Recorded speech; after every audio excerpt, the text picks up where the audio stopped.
مجھے پودوں کا بہت شوق تھا۔ میرے گھر کا لان پھولوں پودوں سے بھرا ہوا تھا۔ میں آئے دن نرسری جاتی رہتی تھی اور وہاں سے اچھے اچھے اور نئے نئے پودے لاتی تھی۔ آج بھی میں وہاں گئی تو مجھے ایک گیندے کے پھول کا پودا بہت پسند آیا۔ میرے پاس یہ والا پھول نہیں تھا، اسی لیے میں نے سوچا اسے خرید لیتی ہوں۔ میں نے اسے خریدا اور پھر گھر لے آئی اور لان میں رکھ دیا۔ گیندے کا پھول پیلے رنگ کا تھا۔ میں نے اسے تھوڑا پانی دیا اور پھر لان میں ہی اسے چھوڑ کر گھر میں آ گئی۔ میں گھر میں اکیلی رہتی تھی۔ میرے ہسبینڈ دوسرے ملک جاب کرتے تھے۔ میں اپنے کمرے میں آئی تو میری دوست کا فون آ گیا۔ سحر، یہ آج ریسٹورنٹ نہ چلیں؟ بہت دن ہو گئے ہم ملے نہیں ہیں، میری دوست ثنا مجھے کہہ رہی تھی۔ ہاں ٹھیک ہے ثنا، پر شام کو 5 بجے ملتے ہیں۔ میں نے پلان ڈن کیا۔ اس وقت دوپہر ہو چکی تھی۔ میں نے فون بند کیا اور تیار ہونے چلی گئی۔ 5 بجے ہم گھر کے قریبی ریسٹورانٹ میں ملی تھی۔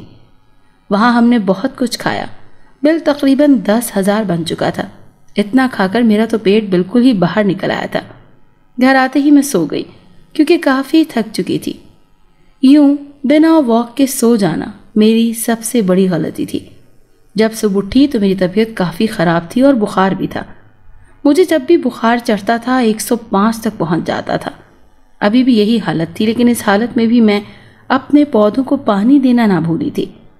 گرمیوں کا موسم تھا، اسی لیے میں صبح اور شام میں لازمی پودوں کو پانی دیتی تھی۔ پانی دے کر میری بس ہو گئی اور میں کمرے میں آ کر لیٹ گئی۔ ناشتہ بنانے کی بھی ہمت نہیں تھی۔ میں آنکھیں بند کر کے لیٹ گئی۔ اچانک میرے نتنوں سے کھانے کی مسحور کن خوشبو ٹکرائی تو میں نے آنکھیں کھول کر دیکھا۔ میرے بیڈ پر بہت ہی لذیذ کھانا پڑا ہوا تھا اور میڈیسن بھی تھی۔ میں حیران رہ گئی۔ بھوک اتنی شدید تھی کہ میں نے بنا کچھ سوچے سمجھے کھانا شروع کر دیا۔ کھانے کے بعد اور میڈیسن لینے کے بعد میں بہتر محسوس کر رہی تھی۔ یہ یہاں کون رکھ سکتا ہے؟ اب میں حیرانی سے سوچ رہی تھی، لیکن دوا میں نیند کی گولی بھی تھی، اسی لیے مجھے نیند آ گئی۔ جب میں اٹھی تو رات ہو چکی تھی۔ رات کا کھانا بھی بیڈ پر پڑا ہوا تھا۔ اچانک میری نظر ایک ہیولے پر پڑی۔ ایسا لگ رہا تھا جیسے کوئی لان میں گیا ہے۔ میں بنا تاخیر کیے اٹھی اور لان کی طرف بھاگی۔ لان میں ہر چیز ساکت و جامد تھی سوائے گیندے کے پھول کے۔ اس پھول میں حرکت تھی، وہ دھیرے دھیرے ہل رہا تھا۔ میں دنگ رہ گئی۔ مجھے اپنے شوہر کی ایک بات یاد آئی تھی۔ سحر، یہ جتنے پودے تم اکٹھے کرتی ہو نا، کسی دن جنات کو بھی اٹھا کر گھر لے آؤ گی۔ تو کیا گیندے کے پودے پر جنات رہتے ہیں؟ میں نے حیرت سے سوچا۔ ظاہر ہے جو کھانا 2 بار میرے بیڈ پر پڑا ہوا تھا وہ جنات ہی دے کر جا سکتے تھے۔ نیند میں تو اتنا زیادہ اور اچھا کھانا میں تو نہیں بنا سکتی تھی۔ میں نے دل میں سوچا اور دوبارہ تصدیق کرتی ہوں کہ جنات اسی پودے پر ہیں یا نہیں۔ چنانچہ میں کمرے میں واپس چلی گئی اور تھوڑی دیر آرام کیا۔ اس کے بعد میں لان میں آئی اور گیندے کے پھول کو پانی دینے لگی۔ ابھی پانی دے کر فارغ ہی ہوئی تھی کہ اچانک اس میں سے دھواں اٹھا اور میرے سامنے ایک جنزادہ حاضر ہو گیا۔ میرے لبوں سے چیخ نکلتے نکلتے رہ گئی۔ تم کون ہو؟ میں نے ڈرتے ہوئے پوچھا۔ میں جنزادہ کبیر ہوں۔ جو چاہیے حکم کرو، میں تمہاری خدمت میں حاضر ہو جاؤں گا، کیونکہ تم نے بھی میری خدمت کی ہے، اسی لیے میں بھی تمہاری خدمت کرنا چاہتا ہوں۔ جنزادی کی بات سن کر میں اسے دیکھتی رہ گئی۔ وہ شکل سے بالکل خوفناک نہ تھا۔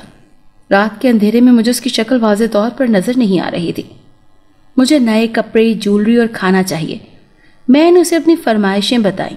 پوری ہو جائیں گی یہ خواہشیں بھی، وہ نرم آواز میں بولا اور واپس کمرے میں چلا گیا۔ میں اپنے کمرے میں آئی تو دیکھا میرا بیڈ چیزوں سے بھرا پڑا تھا۔ میں حیران رہ گئی چیزوں کو دیکھ کر۔ مجھے بہت خوشی ہوئی۔ یہ سب میری محنت کا صلہ ہے، میں بھی تو بہت دھیان رکھتی ہوں نا سب چیزوں کا، میں نے مسکرا کر سوچا۔ اس کے بعد روزانہ یہی ہونے لگا۔ جو بھی چیز مجھے چاہیے ہوتی وہ جنزادہ آ کر مجھے دے جاتا۔ میں سب پودوں کا بڑا خیال رکھتی تھی، وقت پر انہیں پانی دیتی تھی، نئے بیج بوتی اور پودے اگاتی تھی۔